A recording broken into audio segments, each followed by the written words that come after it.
It's Wednesday, January 30th, 2013. I'm Rim. I'm Sky. And this is Geeknights. Tonight, we're talking about Saga and Star Wars, the comics. Let's do this. Warm today. Yeah, kind of, relatively speaking. I mean, I would have biked to work. I would not have. Why not? It was super warm out. I would wear shorts and a t-shirt in weather like this. I needed about 5 more degrees and 100% less water. It's not raining right now. It is mad wet. And even if there's not raining right now, if you bike in the wetness, I've had the problem many times, the strip of filth down the middle of the back. Yeah, you gotta wear something. Dude, it's over 50 degrees with a 100% chance of severe rainstorms. Oh, well. Okay. Oh, well. Showers and thunderstorms. Awesome. What's the weather tomorrow? Breezy and showers. What's the weather the next day? Snow. What's the temperature on that day? 36 degrees. Okay, guess what? It's gonna get cold again, but it's not biking season. It's yet. gonna be 50 degrees again tomorrow. It's not biking season. It's biking season. No, the only reason I'm not biking. In the fall when it's 50 degrees, I'm stop biking. Really? I bike until it's like well below freezing. Like 20 degrees is when I won't bike anymore. No. Anyway, remember last show we did? We're like, all this stuff happened. Let's be sure not to forget about all the cool things we did for like the 2 weeks we weren't doing Geek Nights. Was it the last show we did? Wasn't it 2 shows ago? Well, the last show we didn't do a show on Monday, remember? I don't remember. We didn't do one on Monday. This is what problem. How can you? So you want to talk about something else that happened over the New Year's break? Yeah, because you remembered. We had like 100 awesome things that happened that we didn't talk about. All right, so you remember one of them? Nope, not one. Oh. I went skiing a whole shit ton of times and I had some awesome ski times, but let me try to remember what I did. In fact, I went to break. Hunter Mountain this previous weekend, which is actually after the show where we said there's a bunch of stuff. And it had snowed a whole bunch, and there were like snow valleys on trails that are normally flat. It was awesome. I got one. You got one? I got one. You got one.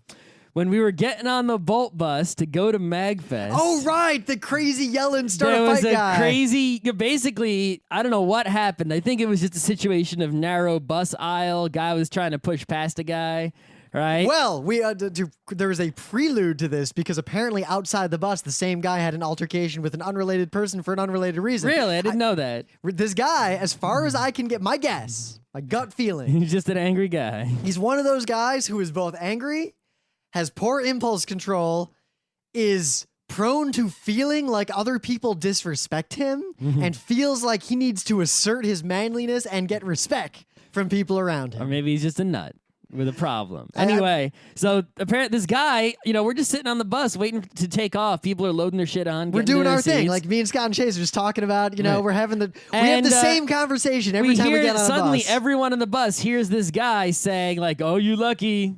I'll fuck you up. I'll fuck you up. Kick your ass. I'll fuck anyone up. Right, Stop looking at me. Yeah, he was basically like really threatening this dude. Like, you're lucky, whatever. I didn't beat the shit out of you. Now, I'm pretty sure what happened in this case was the dude was standing there and slightly bumped into him a little bit on a bus. Or maybe walked past him because he was in the aisle and he needed to get to a seat, or who knows what. It's one of those kinds of guys. So the guy's causing all this just being really like, and the whole bus is just sitting there looking at him. I got my camera out videoing because I'm waiting for YouTube to happen. YouTube could happen. And he starts pointing to people on the bus like, stop looking at me. I'll fuck anyone up. So then a bunch of people go out and they're like, yeah, this guy's causing trouble. So I go to Phil and I'm like, if that guy starts anything, we're all jumping him at the same time, right? Me and Chase and Phil are all like, we'll just count to 3 and everyone's like, yes. And then the bus driver comes back on the bus. The bus driver comes back on the bus pretty much right away and he's like, is there a problem? Because if there's a problem on this bus, I will stop it and I will call the police and they will take whoever is causing the problem away. To random ass jail in the middle of nowhere. He's like, I don't care where we are on the freeway. We will stop this bus and the police will come and they will deal with it. So is there a problem? Does anyone have a problem? So problem they dude. reconfirmed that no one had a problem like a bunch of times, and that shut the guy up real fast because he must have really wanted to go to DC. Now, at one point, that guy was like, I wasn't causing any problem, and the bus driver plays it so cool. The bus driver knew who the problem was. It was obvious. The bus driver's like, I ain't talking to anyone specific. I don't know why you think I'm talking to you. Then he pauses, and then he's like, I'm just saying, if there's trouble, would anyone like to tell me if there is trouble on the bus? He basically gave us all a chance. If any one of us had been like, that guy, I think he would have been arrested or at least kicked off the bus. Maybe. And then someone else who was outside later was like, yeah, the guy like got into a fight with someone else because he said he cut in front of him in line. Whatever. But in the end, all that happened was, the threat of being arrested in the middle of the fuck nowhere, wherever the bus That stopped, guy was silent the whole by rest of the bus state ride. troopers was, I guess, enough to get that guy to shut up and go to DC quietly. And then on the bus ride back, it was normal. I didn't get to ride on the bus ride back because I was waiting to fly to Istanbul like 5 hours after the bus I'd paid for was going to leave. And then actually it was even better than normal because instead of having to pay, that's another story, right? Oh, it's coming back now. Yeah. So we go outside the train station once we get to DC. Ooh, I wasn't in for this. On the way in. On the way in. Oh, the black cab. The black cab. So this guy, there's the real cabs and then there's the limo service that wants to charge you a fortune, right? He's like, no, man, come with me. I'm a cab. I'll take you where you're going. $70. I'm like, no, that guy's going to charge me like 30. I'm not paying your 70. You charge me 30, I'll get in your car. Now, usually, if you're a New Yorker or you're from a I'm real like, city, we're from New York. We know the score. And the guy got indignant. He starts arguing with us like, what are you saying? I'm not a real cabbie? Look at this guy. He starts looking at like the guy whose job it is to get real cabs for people. He's like, these guys said I'm not a real cabbie. What do you think of that? And that guy just kind of looks at him like, please stop talking to me. And the guy gets super mad, though I think... No, I've never met anyone outside of New York who calls them black cabs. What would you call it? I just call it fake cabs. Fake? I call it a fake cab. I call it the black cab because it's always black. And I call it what was the color of his SUV? Or a shady cab. A car service. I will call it that sometimes. But I think when you said black cab, I think he thought you were racist. But that guy wasn't black. I know, but he was dark-skinned, and I think he thought you were being racist. No, I was referring to the color of his car. But he tried to argue with us, too. We were like, all right. How much to take us to MAGFest, to where we are going? He's like, $75. And I've taken cabs to MAGFest a bunch of times already. $75 is more than the combined cost of getting all of us to DC on the bus. I was like, it's $35 in a yellow cab. Go away. It wouldn't go away. And eventually we all crammed into a real cab, and that cabbie thought this whole thing was hilarious. Yeah, that's pretty much it. Yeah. So moral, if you don't live in a big city and you're not used to this, you ever get out of an airport and a plane, a train. This only applies to major cities in the U.S. I said real city. No, not U.S., world. You mean other places? See, the thing is, Scott, in the rest of the world, it's the same situation. They have regulated cabs? Yes. I mean, London has regulated cabs. Scott, in India, there are 4 levels of regulated cabs. But they're regulated? Yes. Okay. In fact, they're regulated to a surprising and comforting degree. The thing is, wherever you are, don't get into an unregulated cab. Yes. Now, more importantly, if you're going to I don't want to say normal, but like a kind of standard place, like a major global city. You're going to like Berlin or Istanbul or New York or Chicago or LA or DC. If you get out of any form of mass transit and are getting transportation, there is a taxi stand somewhere. Find it, stand in line, and a cop or some sort of uniformed person will get you, ask where you're going. A legitimate cab. Turn to a cab, and he'll basically say, take this guy where he's going and don't rip him off. We're keeping track of this shit. Yeah, because basically the unlegitimate cabs, what they are is they're car services. Like, if you're fancy rich, you can call an airport and the guy will wait for you with the sign with your name on it. When I business travel, I do that. And then take you wherever you want. And that's a car service. If I'm traveling for work, a car service picks me up wherever I am. Exactly. But the thing with a car service is that guy who usually holds your name in the airport, right? What does he do when no one calls him on the phone? Well, he tries to rip off tourists. He's not allowed legally to pick people up off the street in most places. Like in New York City, they're not allowed to pick people up off the street except in special cases. Like during the hurricane, they said, okay, temporarily you can pick people up off the street, right? But now you can't normally. They try to pick people up off the street anyway. Tourists who don't know better mostly, right? And if they pick you up off the street, they don't have like a meter. They just charge you whatever the fuck they want.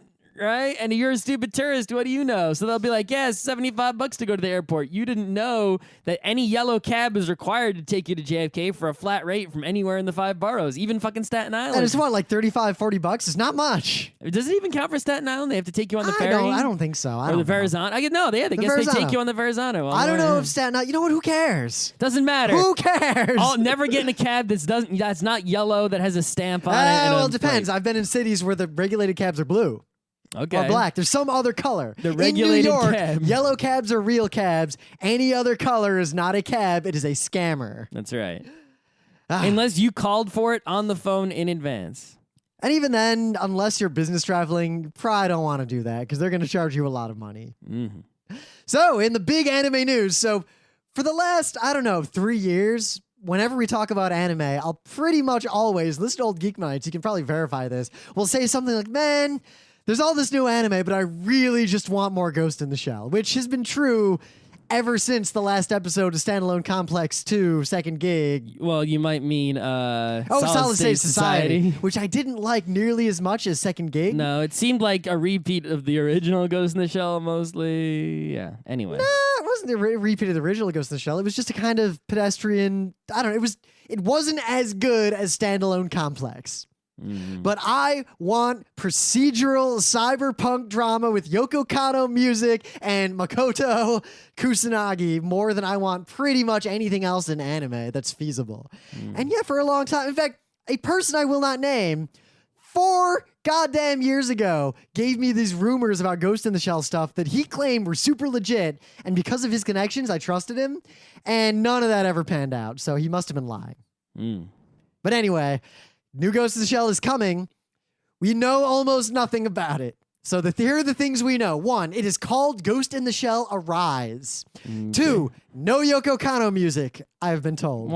3, Kenji Kamiyama has nothing to do with it. 4, it is not a straight sequel to Standalone Complex. It'll have a different aesthetic or style. That has been said, but that is not verified by anyone official. But it is production IG, and the character design looks like a slight departure. Looks like the younger body that Makoto used at the end of First Gig. Remember in the airport and everything when she was in that like younger body? It looks a lot like that with like cropped hair, but she's got that same vaguely pissed off Kusanagi look that I know and love. And surprisingly small breasts. Okay. So the only other thing we can say is that the first episode is streaming worldwide live on February 12th at 9 p.m. in Japan. Okay. Or it's the production presentation. We're not sure exactly what that will entail. Then there is a commemoration special night in Roppongi Hills. It's sold out apparently, so you can't go. Well, that's good. Yeah. I'm pretty excited about this. But I wonder, Yoko Kanno and Kenji Kamiyama kind of defined the kind of Ghost in the Shell TV show that I like. It's the only one, but I really liked it. So I'm curious, how different will it be? Will it be at least ponderous and Oshi-tacular? Will it be Shiro-tastic? I don't think so. No, it doesn't really matter, right? Because it's not a Moe show. I am so excited. This is the kind of thing you would see it on the anime chart and think it was a fake anime chart. Therefore, oh my gosh. So a guy, Kazuchika Kisei, is directing it. And I actually did not recognize his name at all. So I went in and I got high hopes now. You know why?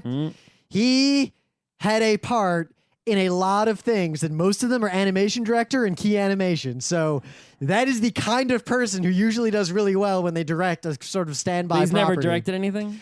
I'm looking through. I'm trying to stall for time while I look. He mostly did key animation for a ton of stuff, including the heroic Legend of Arslan. Your favorite. Yeah, and the Escaflowne movie.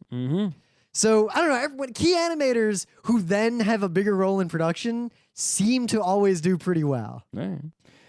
Is that animation director, key animation director. So anyway, there's finally an anime to watch. The end. Well, so there is anime to watch because I'm actually watching Space Brothers, and so is Emily, and it's super good.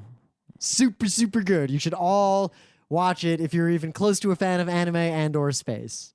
Space. All right.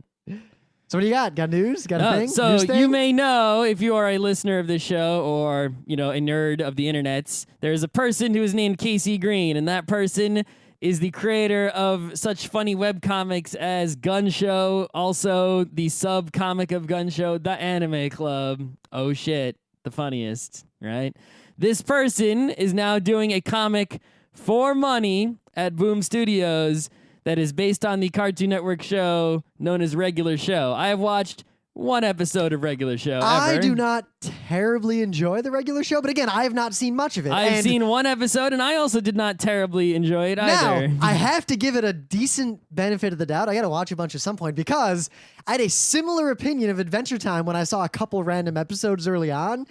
But Adventure Time is now literally my second favorite current ongoing show, second only to My Little Pony Friendship is Magic. Sure. But anyway, he's making this comic now, so I'll probably buy at least one issue. And I can say my sister really likes this show. I was like, I watched the whole episode. But I really liked the character design of the high five ghost, because, I mean, hell, it's a ghost, and it has a giant hand on top of its head, and high fives. And what's better than that, except for an actual boo? I mean... Right? All right. So I've thoroughly examined this. Kazuchika Kisei has basically done nothing but animation in some capacity for a ridiculous number of different anime all over the place. From The Weathering Continent to Angelic Lair and XXX How old Holic. is this person? I think he's pretty old. I don't know much about him. It says he's born in 1965 in Osaka. Yeah. So actually, he was incredibly young when he was making some of those animes in the 80s. Dude, he worked on Black Magic M66. Yeah. What year? So what year was Black Jack. All right. So what year was Black Magic M66 from? Oh my God, I watched that. I rented it from a Blockbuster, I think. 87. It's from 87. So he was 22 when he was working on that. Dude's been working on anime for a while. Yeah. And I don't think he has any straight up director credit to his name. Well, it says he was the animation director of a lot of things. He is animation director, mechanical animation director, chief animation director, character design, and key animator in the vast majority of things he has done. All right. I will learn more about him well before Ghost in the Shell happens so I can talk about him. All right. This also reminded me that The Weathering Continent exists, and I kind of want to watch it again. All you. Have you ever seen it? I've heard of it. Every anime fan has heard of it. I've never I know it's like a stereotypical fantasy thing. I right? have never met anyone. I guess it hangs out on Fridays with Legend of Lemnir, right? Oh my God. I guess I've never met anyone who I was friends with who had watched it, but everyone had heard of it. Anyway. Right. Oh, and I should mention it because while we often don't go to Otakon anymore, or don't often go to Otakon anymore. Have not been since 2009. Yeah, we broke our basically decade-long streak. 9-year streak. Yeah, almost. I said basically a decade, not actually a decade. Rounding. Maybe 7, 8 years, whatever. 2002 was the first one we went to. So 2, 3, 4, 5, 6, 7, 8. Okay. Anyway, this first Otakon we went to, the concert was, the Para thing? Yep, which I didn't actually go to. I went to the dance thing for it later. The next one we went to, I think it was TM Revolution. And it was a pretty boss fucking concert. So not too long later, actually I think it's actually quite a bit long later, we had the opportunity in 2008, okay, so it was a long time later, to interview TM Revolution, the front man. There's a Geeknights episode about it, I think. Yes, I'm going to link to it. Where we Dude also is small. We reviewed. Did I say that enough the first time? I think not only did you say that a lot, but I commented on how you said that a lot. Dude's probably smaller than Jon Stewart. So a long time ago, man. we did a bunch of things. Like there was this 6-month span where we did a bunch of things with Tokyo FM and Kinokuniya and all. There was this whole thing we were doing that kind of faded away. I wonder if we should do that again. Anyway, so we reviewed Marius the Chojo on April 23rd, 2008, and we talked about how we got to perform an interview with TM Revolution, Mr. Takanori Nishikawa, and he's a super cool dude. Like he answered our questions the way normal people would answer questions. He didn't do the kind of expected Japanese dodges. No, he was totally just a chill guy, like whatever. Yeah. Also, motherfucker is pretty. Well, he had so much makeup He was on. covered in makeup, but you know what? He was pretty. If I cover in makeup, I'll be pretty too. And I shook his hand. So would anybody. And then on the way out, there's because there were a bunch of fangirls from Japan who won a contest who came to the U.S. with him for his tour. So they were there watching the whole interview in Kinokuniya, and I high-fived one of them, and they went, and it was hilarious. So I'm going to link to all that stuff because that was a surprising blast from the past. But yes, Otakon is bringing him back for another concert this year. Now, while that's kind of awesome, at the same time, kind of repeats.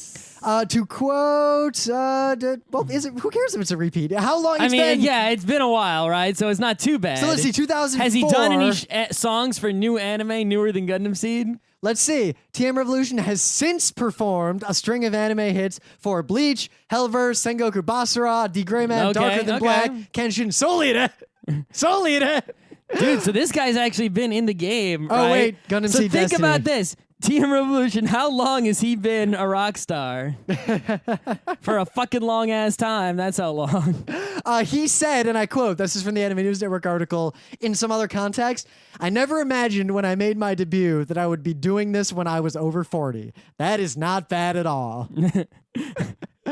So I just think that, on the one hand, it's like, yeah, okay, it's okay to bring him back, right? No, but if you bring him back like every 6-7 years, okay, Scott, it gets old. I have a question for you because we talked about this at length when we you want to compare it to PAX where they bring the same person back every year? When we were staff at Otakon, I had many conversations with other staff about this, and it is my impression, and correct me if you believe that I'm wrong, that in a 6-year span, the vast majority of people who went to the Otakon at the beginning of that are not the ones who are there at the end of that. That is true. So it's pretty much a brand new concert to 90%, yeah. of the people at Otakon. At least 90%. So I will say this. If you go to one anime convention a year, it should be Anime Boston because Anime Boston's super fun. If you go to Anime Boston also usually gets amazing musical guests They too, do. right? If you go to two, go to Anime Boston and Otakon. But if you go to Otakon, definitely go to the TM Revolution concert because it is this high energy music that you might have forgotten existed. Well, and when we saw it, we were in that, main events. Now this is going to be in, I guess the arena, right? I hope so. Does that still exist? Well, when we were on the staff, the city was saying they're going to tear the arena down to rebuild it. Who knows what's going on there? I don't know. I haven't been to B-More. I'm gladly. Oh yeah, and kids, if you want us to be at Otakon and perform, we'll happily perform if they let us. But I have it on good authority from an Otakon staffer as of 3 months ago who said we're still on a sort of unofficial blacklist and they won't let us come and do performances. Okay. So sure. Maybe get TMR can tell them, hey. we should start headlining with that Anime Boston. We should always come out and be like, band at Otakon, it's Rim and Sky. Oh, yeah, that'd be awesome. We're doing it. Also, Anime Boston panel submissions end tomorrow, the 31st at midnight. So if you want to submit a panel to Anime Boston to make Lou Arata very happy, you've got very little time to do so. You can also submit a panel to Kinetic. We were going right. We were skipping over the wait for the meta moment. Okay, we're waiting. Wait. I got things of the day are coming. Here they come.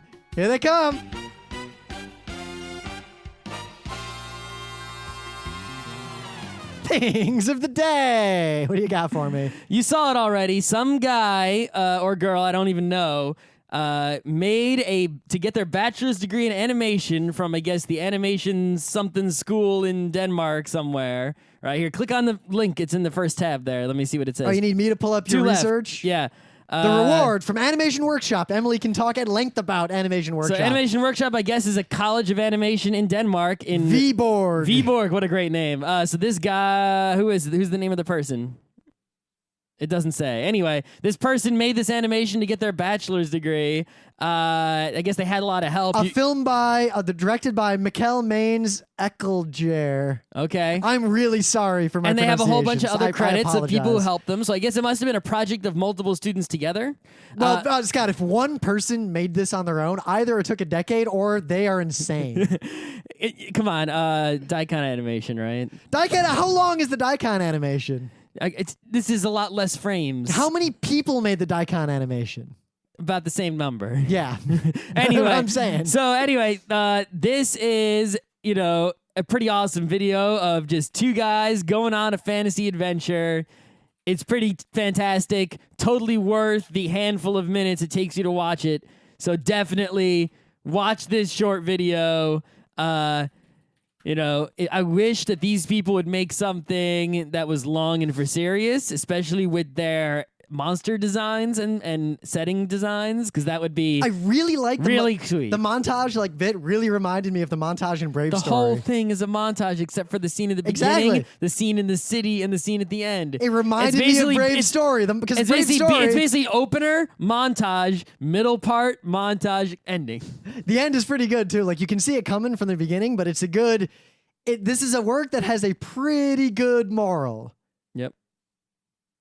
Also, the main character, I guess the first guy, kind of reminds drunken wizard or half cowboy, half warrior. Kind of reminds me of our friend Conrad, but a lot of things remind me of our friend Conrad. I actually would, I prefer the cowboy warrior guy to to the drunk wizard guy. But at the end, they're both awesome. Yeah, well, because the drunk wizard guy, once he has his full beard, like his full potential, that is some shit. That's the kind of guy who helps you get to Laputa in a Ghibli movie. That's right.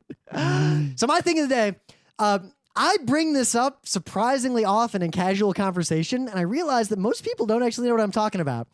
The city of London is actually tiny. It's smaller than the city of Beacon. Okay. London is separate from the city of London and surrounds the city of London. Okay. This is a video that explains the fullness of what the deal is. And the thing is, the same people did a video that explains the difference between Albion, Britain, Great Britain, the United Kingdom, so you can watch that. Why don't they just reshuffle their names to not be stupid?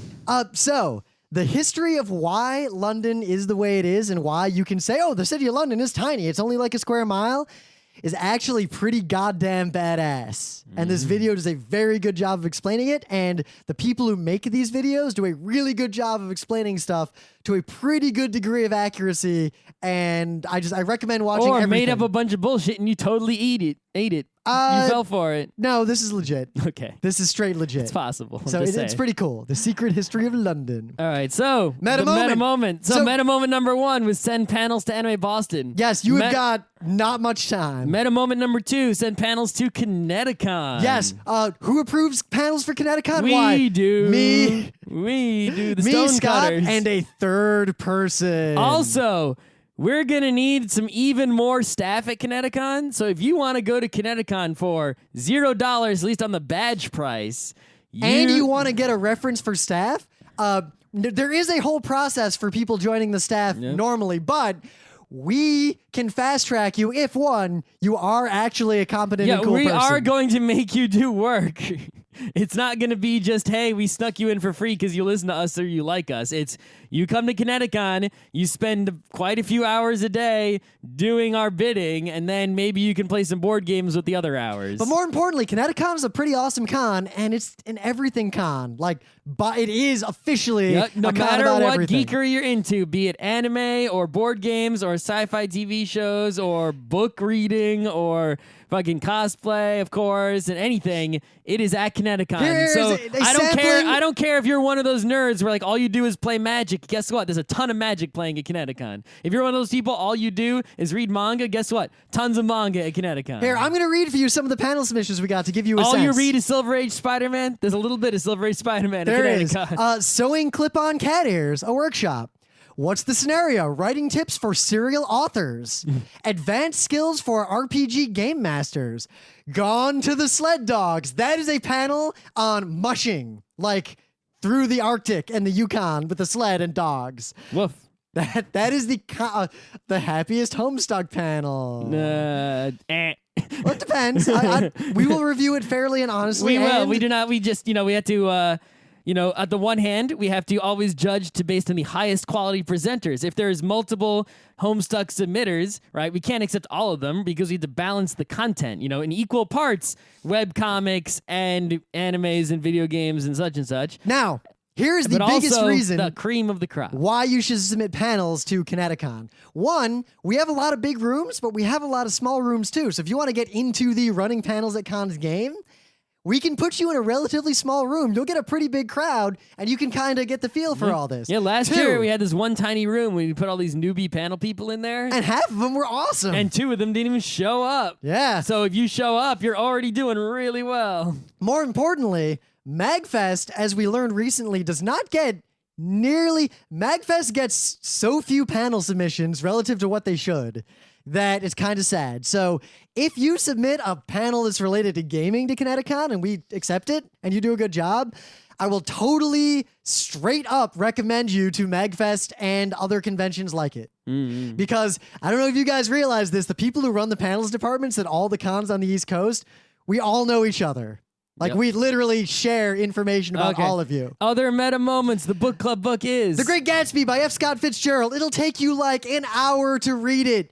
If it takes you longer than an hour, you're not reading enough books. You got to get your reading skills up. And if you hate it, that's fine.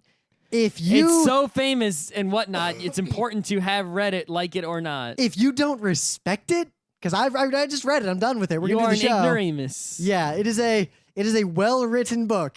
And if you like the King Killer Chronicles more than you like the Great Gatsby, that's a problem. I really feel sorry for you. That's a shame.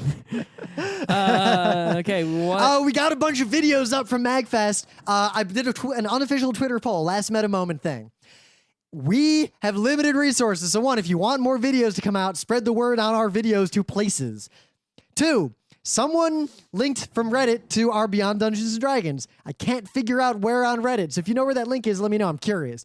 Three, I'm either going to upload our third panel from MAGFest, a new Radio Free Equestria, or a new Geeknights Presents Utena. You guys need to tell me which one you want us to do next. The votes are actually completely equal right now based on emails and tweets I got. So you alone might push me over the edge. That's all. You should. I sent out another newsletter. People seem to like it, but the newsletter needs, number one, Q&A, because it has a Q&A section, so we need Qs to A. And number two, it has a fan art section, which doesn't necessarily have to be drawings. It could be art of any kind, of any medium that is digitally preferably in the presentable. form of a cornucopia. Yeah, cornucopias are good. Yeah, anything like that, even though it's out of season. You know, but any sort of Geeknights fan-created work, can go in that section. That section has been mostly empty for a while. So if you submit pretty much anything, you'll have no competition and we'll probably get straight into the newsletter. Now, also hint, if it's a YouTube video, I might do something with that. If it's audio, I might also do something with that. Just saying. Just saying. Anyway. Just saying. So, we're talking about two comics because I've actually been reading a bunch of comics lately. And I have also, because everyone knows I get a box of comics in the mail every month. And pretty much what's been happening for the past year or so is I would get it and I would read Bakuman immediately. I would read 20th Century Boys immediately. I would read Ponies immediately. There were certain ones that I would read immediately. And everything else would sort of go on the shelf and wait. Right? And only in the past month or two, I started to try to dig through the shelf and burn through all the things that I haven't read. It's been gaming season for a while here on Geeknights, but I'm starting to feel, I think an anime comic season is going to suddenly come upon us. Well, I think what I've done is I don't think gaming season is over. I think what I've done with gaming season, they've concentrated. I'm only playing 2 games that begin with N, Natural Selection 2 and Android Netrunner. Right now, I'm pretty much only playing Counter-Strike and XCOM. So by focusing on only 2 games and not playing any other games, that leaves a whole lot of room for all these other geekeries to step in. But also, I think Adventure Time is what did it, because I burned through Adventure Time, and when you're watching a show that goes on for a while, and you're catching up, and then you hit the most recent episode, and you have this wall of, oh, now I gotta wait. Like watching Escaflowne episode by episode or VHS tape by VHS tape. I think that forced me to start consuming other media, and I started watching all these anime again. All right. So, let's talk about the short one first. We only read 1 issue of this. Scott just came over and was like, here, read this. So I read it. Okay, so the deal with this is, Dark Horse, if you don't know this, right, Dark Horse Comics has the licenses to a lot of things, including Star Wars. So whenever you see Star Wars stuff in your comic book store, there's a very good chance that Dark Horse made that thing, be it a statue or a comic or anything, right? So, I guess not the game. Star Wars games are by someone else, but Star Wars, everything else is by Dark Horse. So, there's a ton of fucking Star Wars comics covering everything you can imagine. There are ones that just retell the original trilogy. There's, Old Republic, Shadows of the Empire, and these things have been going on for at least a decade, forever. They've been making these things. They cover every corner of the expanded universe and the regular universe and every kind of art style and every kind of creator, and it's where do you fucking start, right? And the way you start... where you start, episode 4, 5, 6, then you stop. Right, so...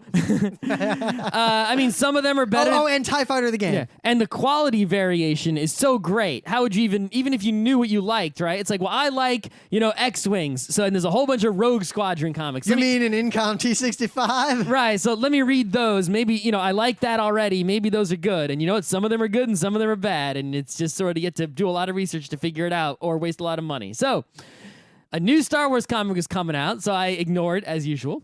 But this one had two factors that made me buy it. A few factors. Factor number one is written by Brian Wood, who is the guy who does DMZ and many other comics of interest. Now, side point, and we'll get to this more. We have talked about him in the past. If you look at the cover of this, it's an Alex Ross cover. Yeah. If you don't know who that is. But some comics you read, and it's like, Bryan Caveon, blah, and the name and everything together. The author, artist, basically, the credits are 3 last names hidden in the bottom left, like the top left, under all the other logos. They're basically invisible. Right. But anyway, this comic is called Star Wars #1. That's what it's called. It's not any other sort of subcategory. It's not Shadows of the Dark Republic Empire the Third, right? It's just Star Wars #1. And also, this first issue was extremely discounted through my mail order service. I paid almost nothing for it. So Star Wars in the Shadow of Yavin. Basically what it does, it picks up right after episode 4. Yep. Well, Star Wars. So it's in between Star Wars before The Empire Strikes Back. So it's all of your favorite characters doing what they do. You got Han Solo, Chewbacca, droids, Luke, Leia. They're pretty true to character too, but despite its victory at the Battle of Yavin, everyone knows those characters so well. How could you mess them up? Which ended with the destruction of the Galactic Empire's fearsome space station, the Death Star. The fledgling Rebel Alliance is still struggling to find new allies, new sources of supplies, and most importantly, a new location for its permanent base. Well, you know where that base is going to be. I got bets. What do you think my bet's going to be? Watch, they're going to have some other base first. I have a feeling, then it'll be Hoth. I have a feeling the base that they're going to find is very cold. My psychic powers are telling me this. But anyway. Watch, it's going to be on Dantooine first, and then there's this whole plot where it gets blown up, and then they move on. Who knows? But anyway, it takes place between episodes 4 and 5, and it's pretty much, there's 2 plots going. Well, there's a few plots, but the big ones are, we need to find a new base. We're just a fleet flying around. The Empire is still strong, even though we blew up the Death Star. The whole political thing around that. And then 2, there are some spies within the Rebel Alliance. Oh, shit. We need some Bothans to die to find the spies. Right? There's a sort of side plot of Darth Vader trying to redeem himself in the eyes of the Emperor because he basically fucked up. Right. And there's also the side plot of Han Solo got the money at the end of episode 4. So what'd he do? What's he going to do? Is he going to stick with the rebels? Is he going to pay Jabba the Hutt? Is he, what happens there? And I'm sure, this comic can't go on forever because at some point it has to become Empire Strikes Back. So, how much time really was there between those two movies? So I'm going to say this. Reading this, I actually enjoyed it a lot. Like, I was like, all right, whatever. This is going to be garbage. And then I read like 5 pages and I'm like, and I'm really liking it. I'm trying to figure out why. I keep stopping, like, why am I so into this? And there's a line that made me realize exactly why I am into this. The one about the Incom Factory? The one about the Incom Factory. How did I guess? Because I realized then that this is aimed at the kind of person who watched Star Wars and played TIE Fighter. It's either that person. This is so... That's Rim. If any Rim comic watched Star Wars and played TIE Fighter. TIE Fighter was in my wheelhouse. Also, Leia fucking murders a guy, like, right away. Just shoots him right in the heart, covered in blood. And she's like, no biggie. Well, did you see episode 4? Yeah. They didn't cover her in blood in episode 4, though. What? Also, Darth Vader in this looks pretty badass in Star Wars the movie, right? He looks scary. They made him a little exaggerated, scary. He is huge. He's like bigger than everyone else by a degree that does not make sense. It sort of looks like his mask sort of like flexes to make faces, as opposed to, in the movies it was a static. Piece something of I plastic. noticed ever since someone made that mashup where it replaced all of Darth Vader's... The harmonica? No. That one's good too. When they replaced all of Darth Vader's dialogue with Arnold Schwarzenegger lines. That's a great one also. And I realized that if you turn the sound off and watch Star Wars, Darth Vader's just kind of like shuffling on his feet and kind of like just being like... He's only menacing with his voice. Of course. Without the voice, he looks actually kind of derpy. Yeah. But this comic is super fun. I don't want to say a lot more about it because it's going to spoil it. Well, I mean, I don't think it's, it's not amazing. I think it's good. I'm not like, oh my God, I got to buy more of this. Oh my God, I'm rushing out to buy more. But it's like, it's okay. And it's got some of that, like Grim said, the extreme Star Wars nerdiness where... R2T4, give me the position on that missile. Yeah. Do you know the difference between an R2T and an R2D? I'm sure you do. Actually, I barely know. Well, the point is that if you are one of those extreme Star Wars nerds, you will enjoy this. And if you're one of just a regular Star Wars enjoyer of the good episodes, movies, you will also enjoy this, right? So it's really in that exact right spot. The only thing I wonder is like, how canon is this? And really, I don't give a shit. You know what? As far as I'm concerned, there is no expanded universe. There is the first 3 movies that were made. So this is a fan fiction. And then there is this. Fan fiction. We'll see. We'll see how this goes. But it's sticking true to the characters, and I'm enjoying it to a degree that surprised me, considering how much I tend to shit on comics that I'm handed by Scott. All right, well, let's talk about the other comic that I handed to you. So, all right. Saga. Here's the deal with Saga. This is a comic from Image Comics. It came out some months ago, 6 to 12 months ago. March, okay. 2012, so a while ago. That's when issue 1 came out. There's one trade paperback currently available that I believe has the first 6 issues, if I'm not mistaken. And the writer of this is Bryan Caveon of such amazing comics as Why the Last Man, Ex Machina, Runaways, I gotta catch up. I only cetera. read like the first chunk of Ex Machina, and then I didn't finish You it. realize Ex Machina has been completely over for a I know. while? I just never finished it. I own every volume, and I've never finished it. Great. Okay, I don't feel that bad. Anyway, so his new comic is Saga, and you just knew right away it's called Saga. It's by Bryan Caveon. Who's the artist? Because the art's really good.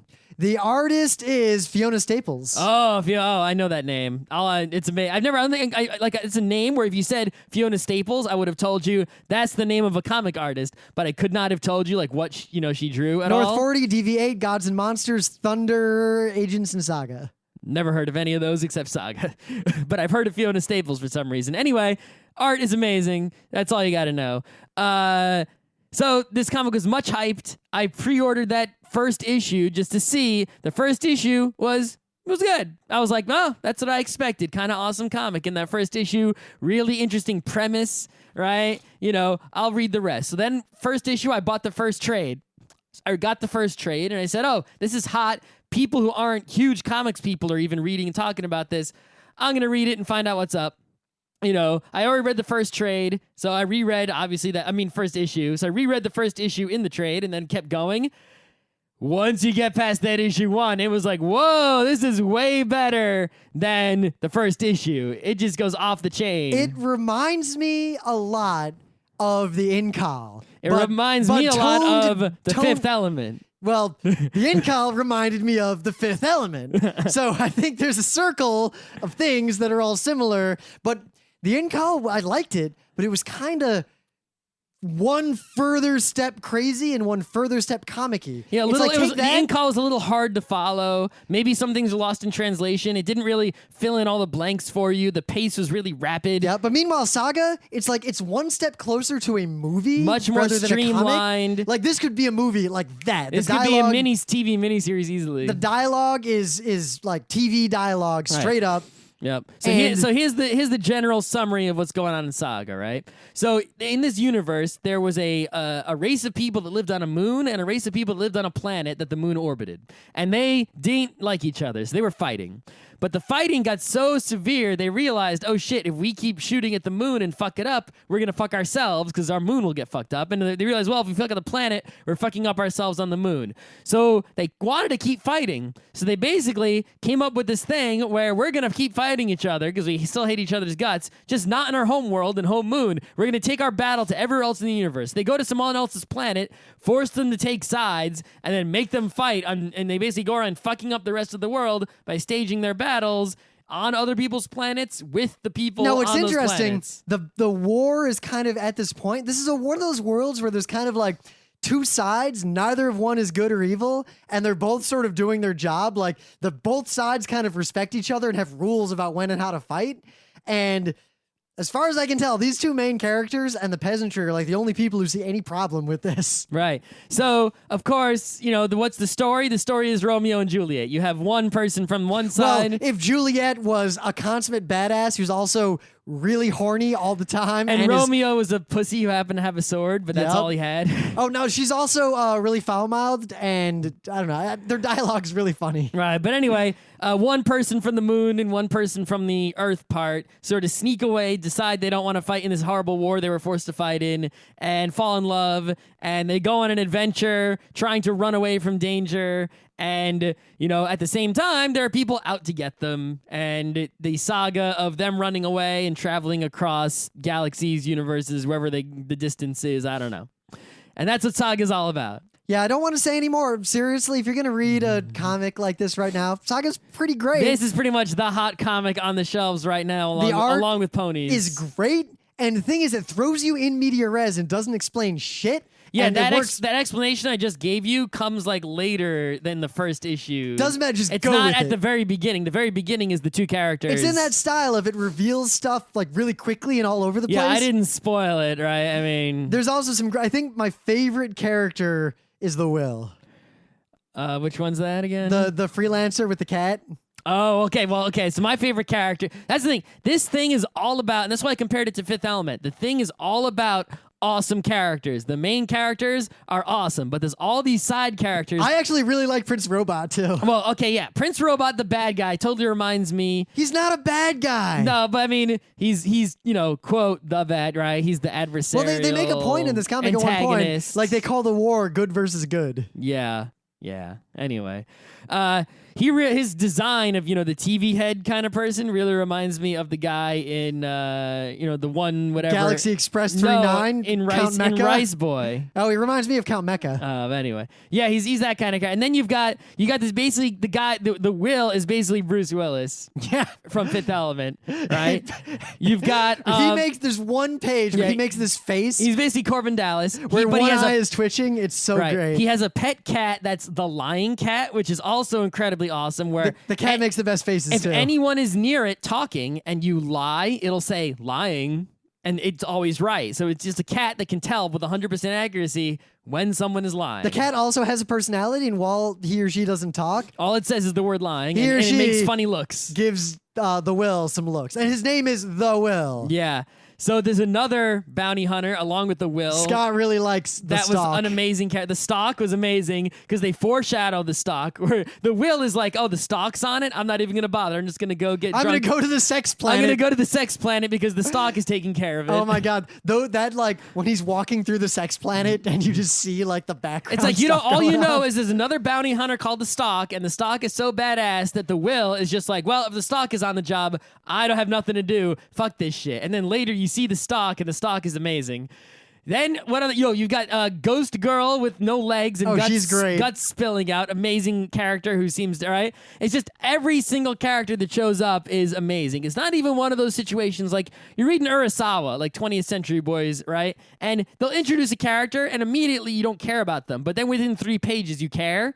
This is character appears and immediately the first frame they're in, you care about them because the design is amazing and you like their existence was foreshadowed at least a little bit. So it's not like a surprise character. Like, what's this person about? It's like, oh, snap. They've just filled in a blank that was already set. They have, there's a half full glass. Now it's a full glass and that water looks so good.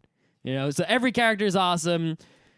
I mean, usually when you get into some sort of, fictional story world material, there's like the awesome character, right? Like Star Wars, Darth Vader. Well, here's a good example. Game of Thrones, Darth right? Vader is just better than everybody else. Most people agree, like, they like Game of Thrones pretty much because of Sean Bean. Is that the midget guy? No, Tyrion, the midget guy. Right. Okay. Tyrion's the midget guy. Whenever Sean Bean's in a movie, I just call him Sean Bean instead of calling him his character's name. But pretty much, I really only want to see Tyrion in Game of Thrones. Whenever Tyrion's not on screen, I'm Right. just kind of So I waiting. was right. Is that midget guy is the reason to watch, right? So in Saga, it's amazing because everyone is the reason to read. Every single character is the reason to keep reading. And of course, the first trade has an awesome cliffhanger. Of course. Yeah. I'll just get the second trade when it comes out. I did not expect, like, I turned that page and I didn't expect it, but then it made perfect sense once it happened. It's like, oh, of course. And then you can see that totally sets up that ending. You know the structure of the story is going to be for like the next whole trade at least, right? And there's the dialogue, and there's this certain level of sarcasm that pretty much everyone character. talks like normal people, just like in Ponies and such. Well, no, they talk like normal people or in a movie where everyone is sarcastic. Everyone in real life is sarcastic. No, that's just because we live in New York and watch Seinfeld. So anyway, this is a must-read comic saga. I mean, the Star Wars. We're gonna talk about this again when the whole thing's done. If you're a huge Star Wars fan, you should get the Star Wars comic. Or if you just really like Star Wars and are looking for more, and you're disappointed with or not having high hopes for the movie that's coming, or who knows what, right? Then if you really need some Star Wars, your Star Wars bucket is low. You can fill it with the Star Wars comic. It's not necessary. Saga is mandatory reading for all people. Period. End of story. So apparently all nerds read Saga. Bryan Caveon made a big deal about why he chose Image over anyone else, and I have a whole quote here. The way that Image gives people money. It's a little more than that. It's also so quote and doesn't really tell you what to write or draw. Quote Bryan Caveon. I love all the other companies I've worked with, but I think Image might be the only publisher left that can still offer a contract I would consider fully creator-owned. Saga is a really important story to me, and I wanted a guarantee of no content restrictions or other creative interference, and I needed to maintain 100% control and ownership of all non-publishing rights with the artist, including the right to never have our comic turned into a movie or television show or whatever. And basically, he's like, Image is the only publisher left. Yeah, if you're interested in this sort of thing, I'm not going to go into it now, also because I forget a lot of the details. But basically, the different comic companies, the way they make deals with Marvel will, DC, they'll either give people a job, right? As in, like, you are, exclusive to Marvel artists, you're on the salary, we pay you whatever. I mean, I don't know if it's a page rate or what, right? To draw what we tell you to draw, right?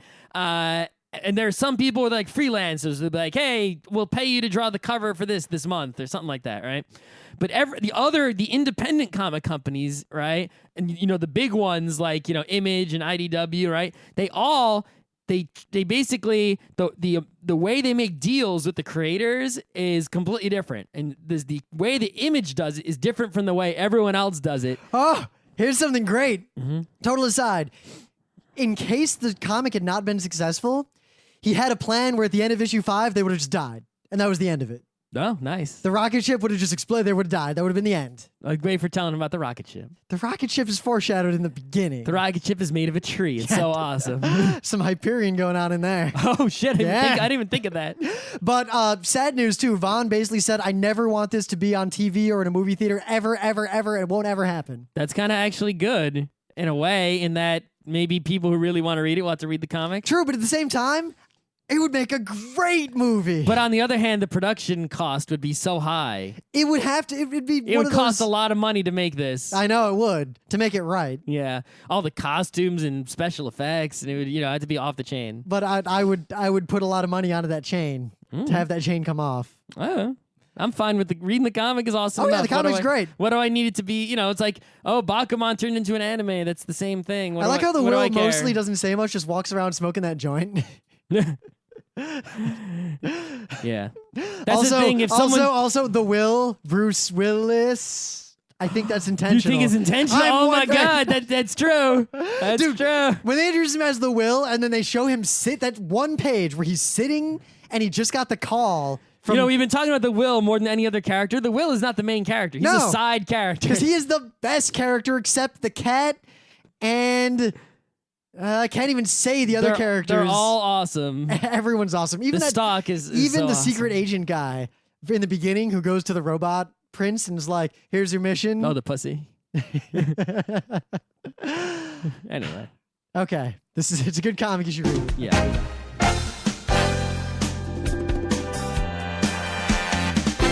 This has been Geeknights with Rim and Scott. Special thanks to DJ Pretzel for the opening music, Kat Lee for web design, and Brando K for the logos. Be sure to visit our website at frontrowcrew.com for show notes, discussion, news, and more. Remember, Geeknights is not one, but 4 different shows. Sci-Tech Mondays, Gaming Tuesdays, Anime Comic Wednesdays, and Indiscriminate Thursdays. Geeknights is distributed under a Creative Commons Attribution 3.0 license. Geeknights is recorded live with no studio and no audience. But unlike those other late shows, it's actually recorded at night.